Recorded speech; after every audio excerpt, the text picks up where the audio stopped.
کافی ہے؟ جزاک اللہ خیرن، بارک اللہ فیک۔ جماعت اسلامی تو بہت ہی زیادہ اتحاد کا دعویٰ کرتی ہے اور اس کے لیے کوشش بھی کرتی ہے، جیسا کہ لوگوں کو یہ تاثر دینا چاہتی ہے۔ اس تعلق سے آپ کیا فرمانا چاہیں گے؟ میں نے اپنے بیان میں تھوڑا سا اشارہ کیا، تو ہو سکتا ہے وہی کسی نے پوچھ لیا ہو۔ میرے بھائی، کہا جاتا عقل مندارا اشارہ کافی، سمجھ لینا چاہیے تھا۔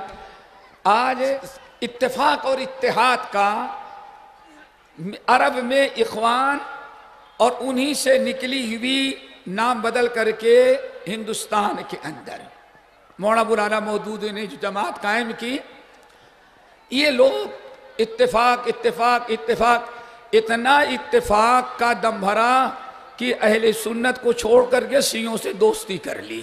سوچو ذرا سا۔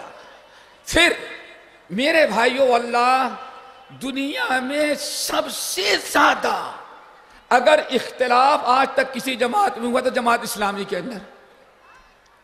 واللہ ہم نے اشارہ کیا، کبھی شاید موقع دیں ہم کو اس اسٹیج پر تو ہم بتائیں گے، پوری دنیا میں، بلکہ بعض علماء کہتے ہیں، ہم نام نہیں لینا چاہتے ہیں، جب سے اسلام دنیا میں آیا کتنے فرقے پیدا ہوئے، لیکن دنیا میں سب سے زیادہ اختلاف اگر کسی فرقے میں پائے گا تو جماعت اسلامی ہے۔ کیوں؟ ایک مثال دیتے ہیں۔ نمبر 1، 1941 میں 1941 میں جب جماعت اسلامی قائم کی گئی تو ماشاءاللہ ممبر سازی کرتے کرتے سب سے پہلے مولانا علی میاں ندوی اور مولانا منظور احمد نعمانی، یہ علماء احناف میں سے بیعت کیا اور اشہد ان لا الہ الا اللہ و اشہد کلمہ پڑھ کر کے مسلمان ہو کر کے جماعت اسلامی میں داخل ہوئے۔ سمجھ گئے نا؟ لیکن مشکل سے اندر گھسنے کے بعد جب دیکھا تو 3 ہی مہینے میں مولانا علی میاں ندوی نکل گئے، اور پھر مولانا عبدالکریم پاری کانپوری ناگپوری وغیرہ سے مل کر کے، بھائی اس میں کچھ ہے نہیں، ہاتھی کے دانت دکھانے کے اور کھانے کے، اور اس لیے انہوں نے محسن انسانیت۔ نمبر 2، سال بھر 1.5 سال بڑی کوششیں کی ہے، ان کا جنرل سیکریٹری مولانا منظور احمد نعمانی نے بھی علیحدگی اختیار کی، ٹھیک ہے نا۔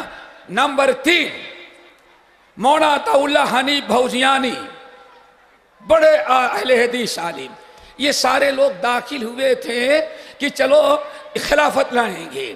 گئے، کہتے ہیں 1 مرتبہ میں گیا، اندر جانے کے بعد دیکھا تو پتا چلا دعویٰ کچھ اور ہے اور ارادہ کچھ اور ہے۔ اتنا بڑا اہل حدیث عالم 1 مرتبہ گئے، دوبارہ کہا میں ایسی مجلس میں نہیں جا سکتا جس مجلس میں یہ لوگ بیٹھتے ہوں۔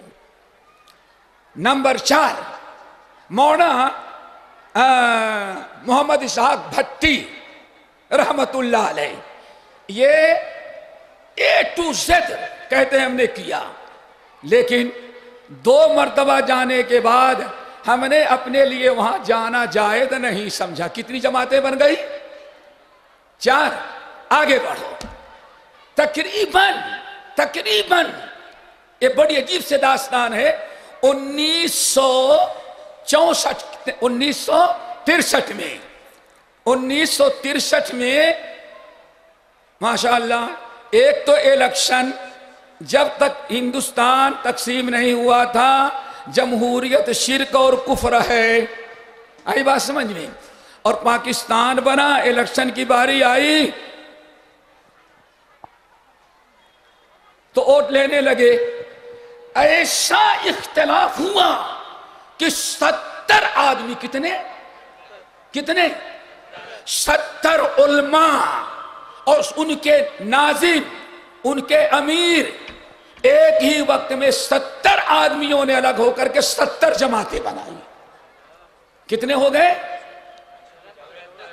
آج تک ہماری اہل حدیث جماعت میں ایک ہی جماعت، دو جماعت نہیں بنی ہے۔ کہیں سنا ہے؟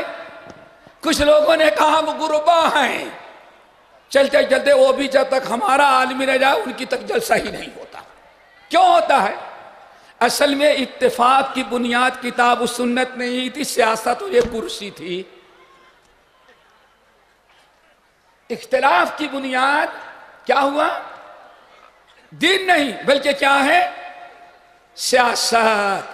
اور جہاں سیاست آتی ہے، پہلے ایک کانگریس تھی، پھر آئی کانگریس بنی، کتنی کانگریس بن گئی؟ تو جہاں سیاست آتی ہے وہاں بنتا ہے۔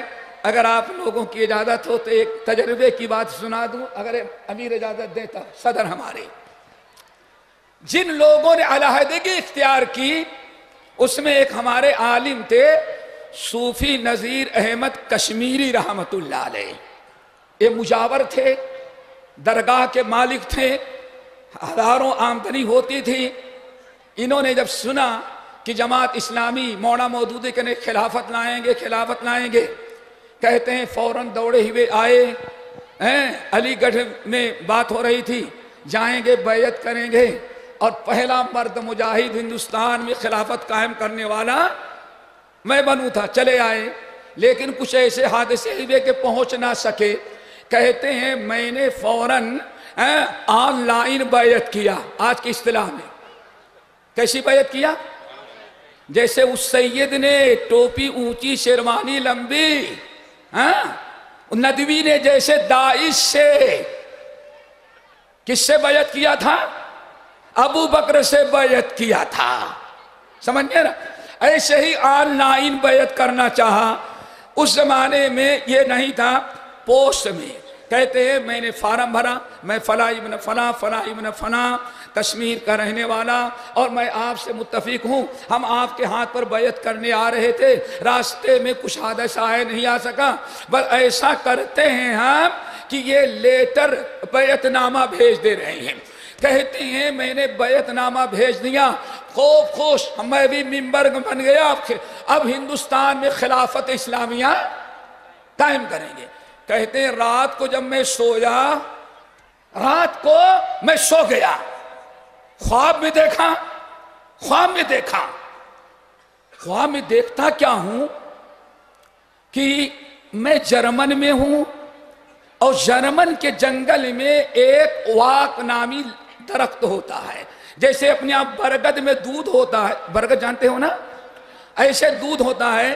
تو میں نے دیکھا کچھ کمپنی والے جرمن کے جنگل میں اس درخت کا پتا توڑتے اور دودھ نکال کر کے پیک کر رہے ہیں، اور کارٹون بنا بنا کے پک اپ پر لادا جا رہا ہے۔ میں نے کہا کیا بات ہے، یہ کیا کر رہے ہو؟ کہا کہ اس وقت اصلی دودھ جرمن میں نہیں ہے، جو ملے گا کون سا دودھ ملے گا؟ نقلی دودھ میں پیک کر رہا ہوں۔ کہتی ہیں میں ہندوستان میں جرمن کیوں گیا؟ تو کہنے لگے میں نے خواب کی تعبیر سمجھی، جیسے جرمن میں نقلی دودھ کو لا کر کے روڈوں پر اصلی دودھ بیچا جا رہا ہے، ایسے مودودی صاحب خلافت کا نام لے کر کے اصلی خلافت کے نام پر نقلی خلافت، جھوٹی خلافت قائم کرنا چاہتے ہیں۔ ولی ہے ولی، کہتے فوراً اٹھا، رویا اور سمجھ گیا کہ اللہ تعالیٰ نے ہماری رہنمائی کی۔ مودودی صاحب جو دین پیش کرو اصلی دین نہیں، کیا ہے وہ؟ نقلی دین ہے۔ کیوں؟ الہ کا معنی بدل دیا، دین کا معنی بدل دیا، سمجھ گئے نا؟ عبادت کا معنی، دین کا معنی، الہ کا معنی، اللہ، سارے معنی تو بدل دیے گئے۔ تو یہ اصلی اسلام نہیں۔ کہتے رویا اور جا کر کے پوسٹ آفس میں جہاں لیٹر بکس میں ڈالا تھا وہاں بیٹھ گیا۔ بیٹھنے کے بعد انتظار کر رہا ہوں، پوسٹ مین آئے گا، جب پوسٹ کھولے گا ٹرین میں کہ چلی جائے وہاں تک پوسٹ، تو میں اس سے لے لوں گا۔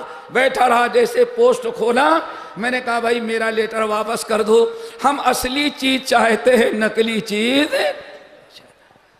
تو وہاں سوچو اے ٹو زیڈ، اسی لیے کہا جاتا ہے اہل علم نکلنے والے کہتے ہیں دنیا کے اندر ایک ہی جماعت ہے جو خلافت کے نام پر کرسی سیاست کو حاصل کرنا چاہیے، اور نتیجہ یہ نکلا کہ دنیا میں موحدین سے بڑی محبت کس سے زیادہ ہونے لگی؟ اہل بدعت سے. میرے خیال سے